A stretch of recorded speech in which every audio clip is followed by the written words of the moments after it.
Ladies and gentlemen, this is the second episode in a special three-part series on Miami Tech in the early days. The first America's Venture Capital Conference, the AVCC, held in October 2010 at Florida International University, was an inflection point for Miami Tech with a simple goal: meet promising, innovative enterprises from South Florida and Latin America who are at an inflection point and are seeking capital for growth. The AVCC made a huge impact on catalyzing the Miami tech scene. Florida International University supported the AVCC for 3 years, and the AVCC later evolved into the Emerge Americas Conference. Irma Becerra was the visionary behind the AVCC. At that time, she was director of Florida International University's Pino Global Entrepreneurship Center. Her hope was that the AVCC could help establish Miami as the crossroads between the many innovation centers in America and the fast-growing economies to the south of the country. 10 years later, a decade later, the whole Miami tech community owes Irma a thank you for her amazing vision. Demian Bellumio has been a leader for entrepreneurship in South Florida for over 20 years. Demian is a proud graduate from Florida International University who partnered with Irma to get the then very small Miami tech community to rally behind the first AVCC and supported Irma, we're going to pronounce it the right way, throughout the 3 iterations of the AVCC conferences. In this podcast, we share a lively conversation about the characters and the motivations behind the first America's Venture Capital Conference, the conference that really set the wheels in motion for Miami Tech. Irma and Demian, so good to be back in touch with you all. Hello, JP. How are you? Hello, Demian. How are you guys? Good. I feel like we're on the way back time machine. I want to go back to 2010 when it all began, from my perspective, when Miami Tech really, was something that just wasn't, a vague concept. It really was something that began to be materialized. So, Irma, I think, Demian and I showed up in October of 2010 to the America's Venture Capital Conference, and we're really surprised by what we were seeing. Why don't you talk a little bit about what was going on at FIU, what you were doing, and how you came up with the concept? Okay, thank you, JP. Well, I want to back up a little bit to 2009 when I had the opportunity to go to MIT as a Sloan Scholar. And I imagine as an engineer, I get selected after I get my tenure. I'm a full professor. I get selected to work doing research on big data before people knew what big data was at the Center for Information Systems Research, the premier center for research on information systems in the world. And I was like, I get to go and do some work with luminaries in my field. And I just got to tell you, I had the best time of my life. I was like a kid in a candy store, right? If you can imagine that. I called it engineer's heaven. So as many things that MIT had to offer, they have, as you know, they were probably the leaders in the entrepreneurship space. MIT's always been very practical, focused, and very, so many innovations came out of MIT, as you know, both speakers and many other innovations that came out of the research that was happening there. So they've always been ahead in terms of not only research, but also research that has commercializing potential. So they had a venture capital conference, and I was fascinated about creating a hub where innovative minds could meet venture capital. And right around the time that Joyce Elam was just starting as Dean of the Business School at FIU, she gives me a call. And actually, I've been with Joyce in my whole tenure track full professorship. So she's already has a good number of years under her. And she calls me, she goes, Irma, I need you to come back because our entrepreneurship center needs a new leader. The person that was directing the center before has left us, and we are at risk of losing some grants. So she cannot pull me back, earth calling Irma from heaven, Right. back to FIU. Amazing. So when I joined as the director of the Entrepreneurship Center, there were a number of activities that we were carrying on, teaching how to do business plans and helping students launch their entrepreneurial ideas. But I came with this idea of a venture capital conference, and we didn't have one in Miami. Right, So, and sorry to interrupt, but yes. what I thought was such an interesting hook was that rather than do una replica of what they'd done at MIT, you gave it, you put that Latin sazon onto it and made it the America's Venture Capital Conference, really trying to connect Latin America with the tech community in South Florida and beyond. I mean, where did that idea come from? Because for me, that was really the secret sauce. So, JP, frankly, there was very little in terms of what I call scalable entrepreneurship in Miami at that time. There's always been a lot of entrepreneurship that is, the typical, like businesses that are family oriented, the mom and pops. Maybe you start with a pharmacy and then you grow to have 10 pharmacies. But as we think about technology based businesses that have the capacity to grow exponentially, we have very little of that. So I decided, why don't we think of Miami's always been a hub for Latin America?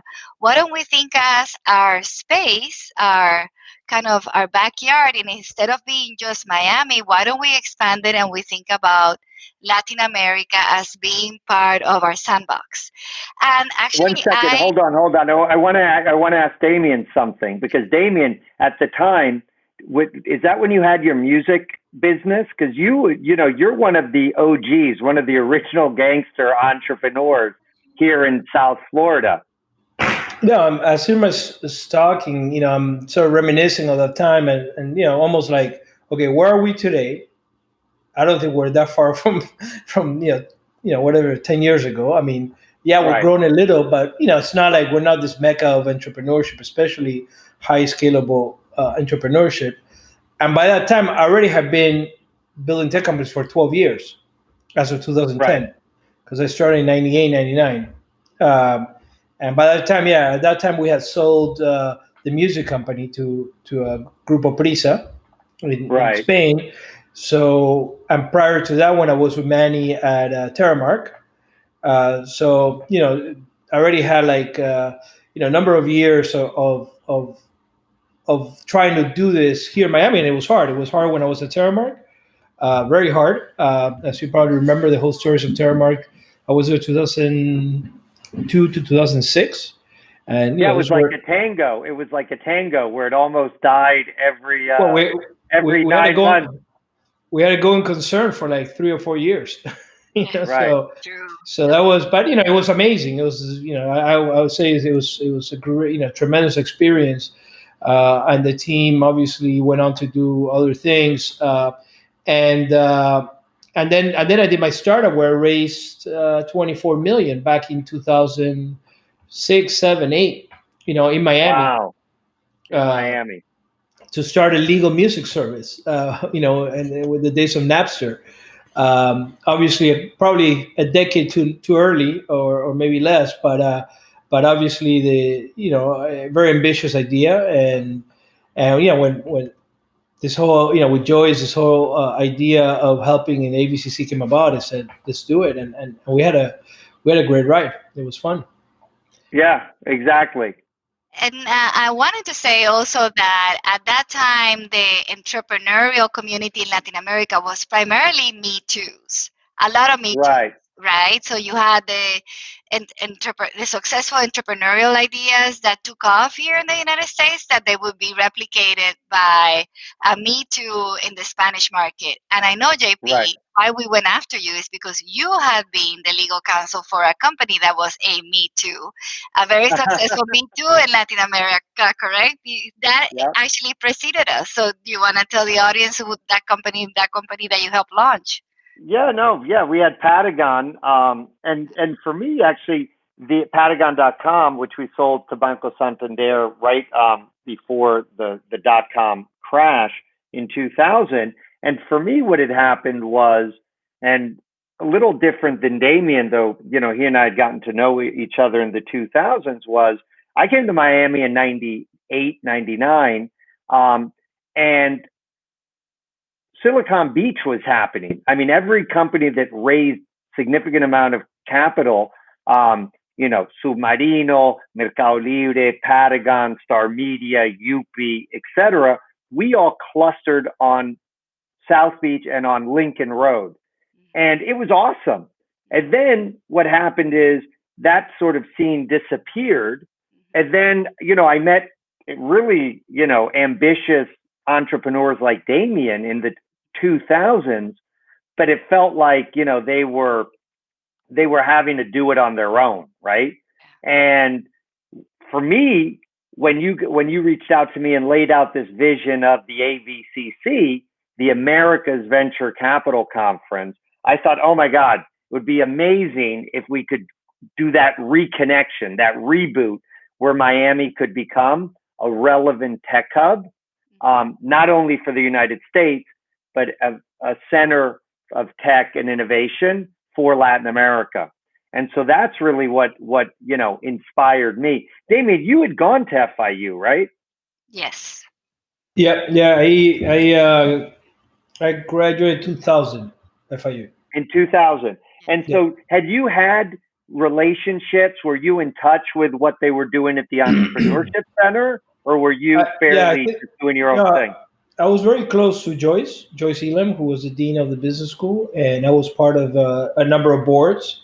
And I loved her vision and helped fundraise. I mean, she really got FIU into a different direction, and and accessing private money to build a school, things that FIU had never done, and I loved it. And yeah, she was very focused on entrepreneurs, right? And that I felt very identified with her vision, because at FIU, I mean, imagine I went to FIU and I went to work at investment bank. I think I was maybe one of the first to go from Right. FIU to investment banking, and it was challenging, right? Because it's a community school. A lot of the people are usually live at home. They go to commuter. It's a commuter school. People Right. go. Now it's changed. I mean, obviously now it's grown exponentially since 20 years ago. But that time it was trying to find its place, and it was great. It was great to bring. I mean, because as you know, after that we did a number of events together. I always believe that We're going to events. talk about that. Don't worry. Don't Yeah, jump ahead. We're still but I mean, with that, with the conference still hasn't happened. Hasn't but the, happened. So It's hold still that an thought. idea. but the Right. point the point is So the point was really important, right? To bring people together. And so, Irma, so you get pulled back from MIT. You have this idea for a conference. How was the planning process? Did people think you were crazy? The conference Yes. happened in October 2010. I remember you pulling it together, what seemed like in an incredibly short amount of time. How was that? How was that process? So I come back from MIT and I thought to myself, where maybe I can connect. We had a really great network of university partners throughout Latin America. And since we had an entrepreneurship center, I figured, well, maybe the universities in Latin America also have an entrepreneurship center and we can bring them in, their companies. And I was thinking, Oh, okay, partner. yes, I was thinking that probably in Latin America, a lot of the the initial angel investment is done through families, through their own families. So I was thinking, if I'm going to get convince a venture capitalist to invest in one of these companies that are not in their backyard, because remember, traditionally, VCs would only invest in companies in their backyard. I would. Right. So if I'm going to convince those VCs, they need to invest in companies that have already had some success. They have already had like a round of funding, they have customers, they have sales, and they really are looking for a second round of funding. So they're more mature, and then venture capitalists may feel comfortable that they are now managing them like in their backyard. So that was my theory. That was my theory, and I said I'm going to run And with what was the it. reality? The What was the reality, reality? well, first of all, so I knew a few tweaks of my theory. First, I actually got on a plane. I got introduced to some people at Intel Capital, and I knew at that time Intel Capital had the biggest, deepest pockets in the whole wide world. And I just showed up there and knocked on the door. I made some relationship and some appointments, and I said, I'm Irma. I'm the director of the Entrepreneurship Center in Miami.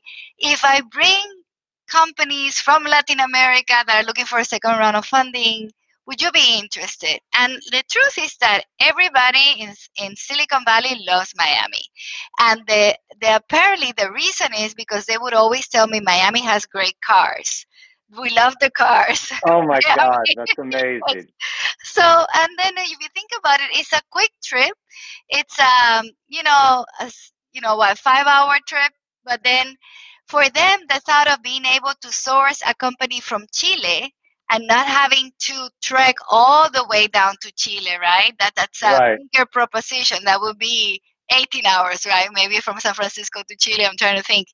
So they said, well, that sounds attractive. If you bring companies to Miami, we'll go to Miami. We'll have some fun for a few days. We'll source some companies.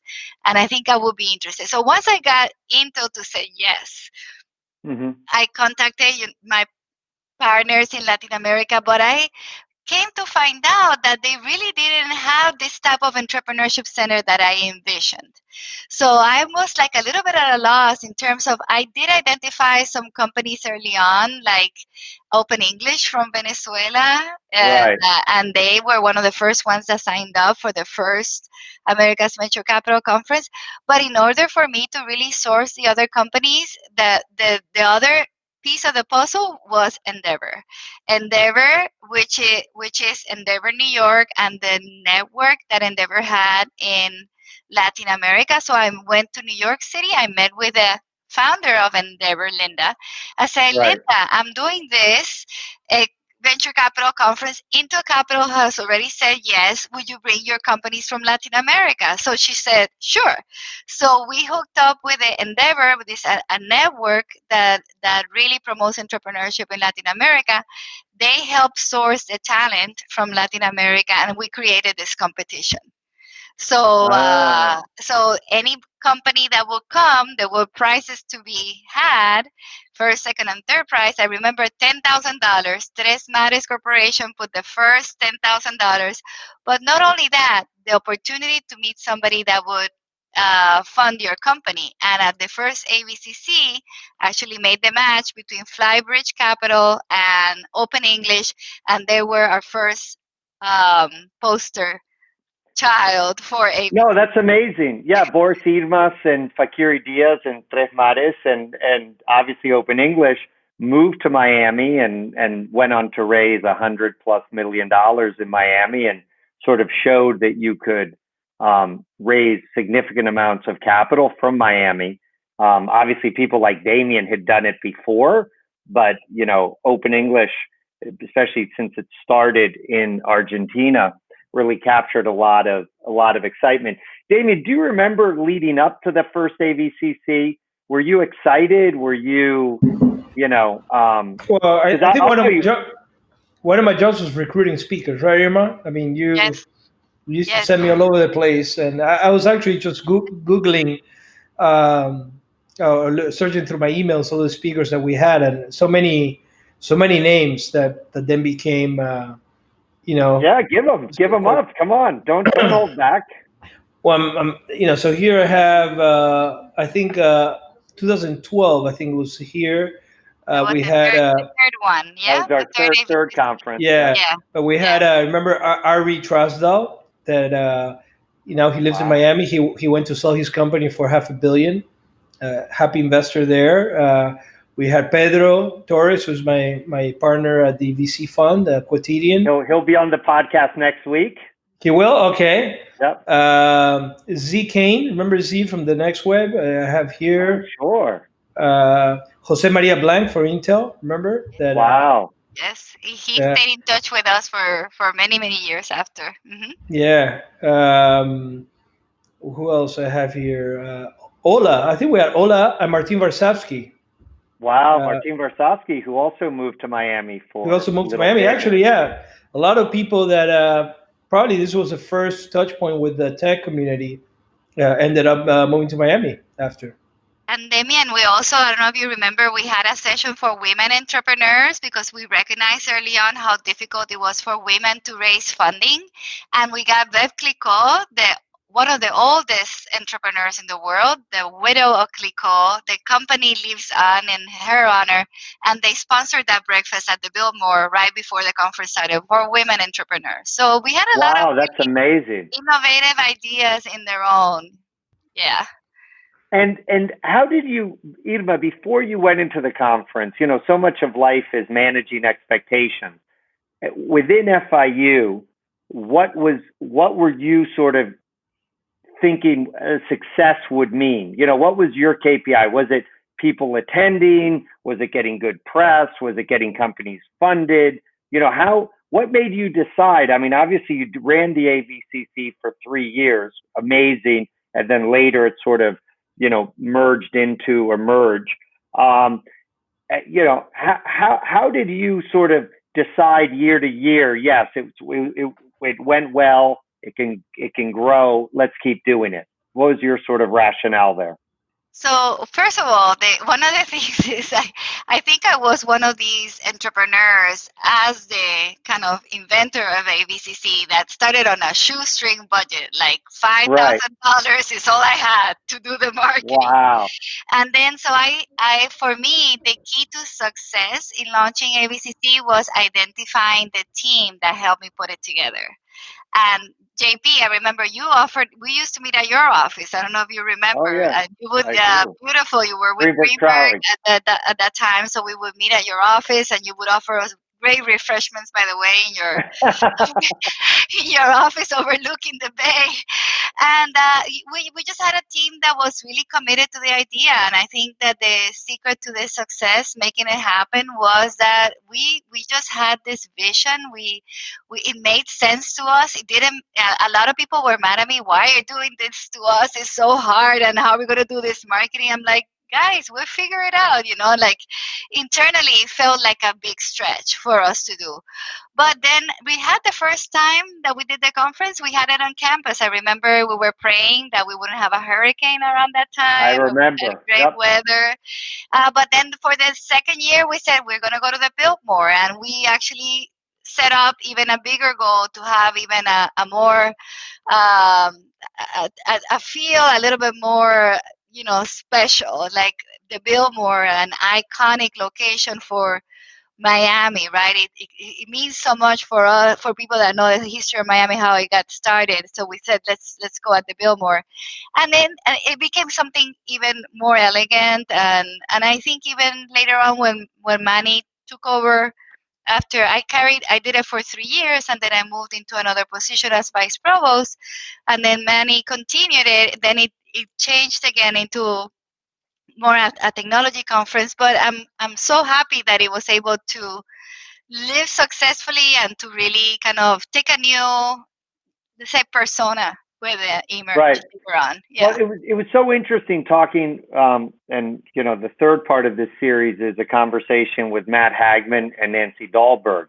and just thinking about sort of the legacy of the AVCC, and we really all owe you a huge debt, to you, Irma, and to FIU, and to people like Demian, who got people like me involved. I mean, it's almost like Irma was the creator, and Demian was like patient zero who infected all these other people With the in his virus. network. Yeah, he was like infecting everyone. And I met so many people that I went on to do things with at the AVCC. I mean, I knew Marco Chiverti, but I just, thought he was another, arrogant Argentine. And, getting to know him and working with him, I was like, I love this guy. And, we went on to co-found the Lab Miami and Miami Angels together, etc. And, Demian, you went on to be inspired and organize Sign. Had you before the AVCC, had you organized events before? And why don't you talk about how the AVCC and what you saw happening in Miami, how it sort of shaped what you decided to do in the coming years? Yeah. So, So Yeah, okay. Damian. Yeah, Yes. no, I was gonna before we. So I wanted to just add something here on the yeah, of course. ABCC, and I just googled. I forgot what year it was, but on the Lab Miami. I don't know if you remember 2012. Remember we started this Hack Day Foundation, Juan Right. Pablo. So we started this foundation to get people to hack, to do hackathons, and Right. and I don't know if you guys remember, but we gave a $50,000 prize one year, which was Tres Mares and Knife Foundation. And my idea was this was the biggest prize everybody has ever given in the world. And it was actually, even to this day, most hackathons don't give that much money. Um, and then there was these kids, I don't know if you remember, that came from Brazil, right? Yeah, sure. He And looked like he was 11. so they did this app called Ask Me Out, which actually was a Tinder before Tinder. Wow. It actually used Facebook's API, and you could just swipe who you wanted to meet from your network, and you got matched. But what I don't know if you remember, they got $20,000 cash. These were 16-year-olds that came from Brazil, and then we told them, if you stay and build the company in Miami, we'll give you another 30,000. And they said, no, thank you. We're going back to school. So they went to Stanford, they went to Harvard. But I don't know if you guys know the final story. One of them, Enrique Dubugra, he went on to start a company in Brazil, sold it for quite a bit of money, and today he's the founder of Brex, which is, I think, a $3 billion valuation company out of Silicon Valley. He's 23 now, 24. Oh So, my God, that's yeah. incredible. So Okay, Damian, I need him to now donate to Marymount, since that's what Oh. I have. he actually talked about it in a podcast that he was in this hackathon in Miami and all that. But that was actually one of the most memorable. I mean, at least for me, that I'm a geek, to get these kids playing a hackathon all night. Learn how to what it is to develop something in a short period of time, and then go on and found a couple of companies and be successful. I mean, obviously, there's many that maybe were also successful we don't know about, but he's definitely one of the public ones. But yeah, to your question, I was lucky that I was, since Terramark days, I was always in the sort of global tech circuit. Even before that, I think, and events are a great way to meet people and to network and I got to see, for example, in Europe, how good, Founders Forum. I don't know if you remember them. They're still around. Oh, of course. Founders Forum, and even Martin Varsavsky, his farm in Menorca. The power of getting the right people together and just have like this real connections. And I said we need that in Miami because we didn't have that. And when FIU and Irma came and said we want to do this, I said, look, I'm all for it because we definitely very isolated. Miami has that sort of effect, right? Where even today, I think we're very dispersed. It's really hard to sort of get people together because of the way the city works and the dynamics. So it was great. And then after this, I did go and with you and Marco and Matt, we did Sign for many years. Then we did Masters of. Why don't you talk about what Sign was and how you what you took from the AVCC and what you tried to do differently there. Yeah, so obviously AVCC was under the umbrella of FIU, so they had to keep things within a certain corporate or let's say institutional framework, right? With Sign, I partner with our good friend Ola Alverson, who's pretty out there and crazy and creative. And he was running Sign for many years in Europe, and he had bought a house in Miami. So I say, hey, why don't you bring Sign over here? And Sign was the idea of trying to create a tech conference, but that was not a tech conference. We try to blend artists. We did it during Art Basel. And we have people that got chips put in their bodies in the middle of the stage. We got a Russian guy that was going to get his head transplanted, being from Russia, and talk about his experience. We got the singer of Ace of Base come and perform on stage. We got Right. Hoyce Gracie from the UFC come and talk about his experience of being a fighter. So it was really about bringing a lot of different perspectives. And we packed the New World Symphony for a number of years. So it was a great experience. And I also learned how hard it is to pack a big place in Miami. People are hard to herd into an event, especially with intellectual content, right? So it took a lot of effort, but it was great. Yeah, I think it's true because in Miami we always are concerned there's so many competing events, and I remember us talking endlessly, should we charge or not? Remember, JP, you were Right. reminiscing the other day, should we charge for this? And people say, no, let's not charge. Maybe people won't come if you charge. And we said, yes, we are charging, because if we don't charge, people won't value it. And that was I think that's totally true. that we kind of went about and thought about. And remember, we decided, let's charge $295. You and I were talking about that the other day, because it had to. Otherwise, people will just not show up. Even if you have the best event, if it's free, something else will get in the way, and then you won't show up. So yeah, that's always a challenge. And how did the numbers grow from 2010 to 2011 to 2012? Do you remember roughly, or? I think we started at around 120 or something like that the first year, and I think the next year we might have had twice as many. And so it felt pretty steady, but we purposefully didn't want it to be a huge conference because we wanted people to have the opportunity to meet each other. So our goal was not to have a conference that makes money by having thousands of people, but really have people that needed to meet be able to meet at the conference. And we accomplished that, and that was really our goal. So that's amazing. And Demian, sorry, another name that just came to mind that was part of it too. Good friend Albert Santalo. Oh, that's right. Albert Santalo also was in the early days. Claire Cloud. Yeah. And then he did Avicenna, and now he's doing a company called 8. Oh my God, he's gonna kill me. I forgot the name. So 8 something. But yeah. No, great entrepreneur. Yeah, no, that was. Yeah, no, I mean, it was interesting talking with Austin and Brian.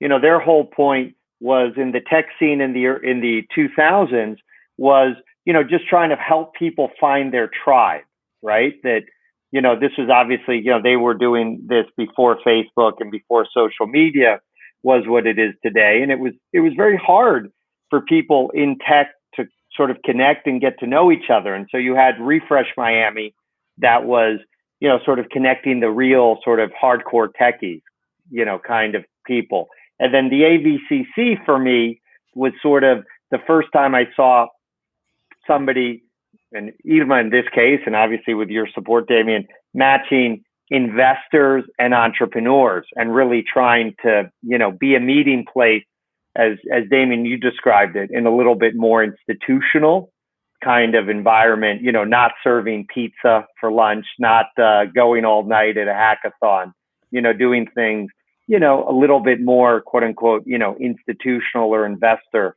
friendly. And then, things, the ecosystem began to grow. It was interesting talking with Matt Hagman and Nancy Dahlberg, just how influential the AVCC AVCC was for them, in that, Matt said, I mean, it's really incredible when you think about the timing that, you did and we did that first conference in 2010. And by 2011, the Knight Foundation, was probably the first not-for-profit in the world that had a broad mission that decided to focus on entrepreneurship and innovation. And then, was it 2013, Demian, the first year that you did Sign? Yep. Yeah, 2013. Yeah, 2013. And you also did that for 3 years, right? I did it for 3 years, and then I did Masters of Tomorrow for like 1 or 2 years more. So yeah, and then I don't know if you remember, I also launched another crazy one called Dawnings. I don't know if you remember. Oh, right. So Dawnings was yoga, meditation at 5 in the morning. 5 in the morning to see the dawn and get together with, and we had like people like sell like natural things and do yoga together, but it got us right in the middle of Zika. I don't know if you remember. So we used to do it at a plant. What is it? Plant that place that is open in the middle of Wynwood, and we're doing yoga, and like the planes were coming and dropping like all these like chemicals on top of us. So I'm like, oh, this doesn't feel really good. So, but it's always the same purpose. Bring different tribes together, and it's at least for me, that's what it's all about. And to tell you the truth, I miss that over the last couple of years. I also wanted to, JP, another name, the person that really helped me a lot get the first AVCC off the ground, and the first ones was Mike Tomas.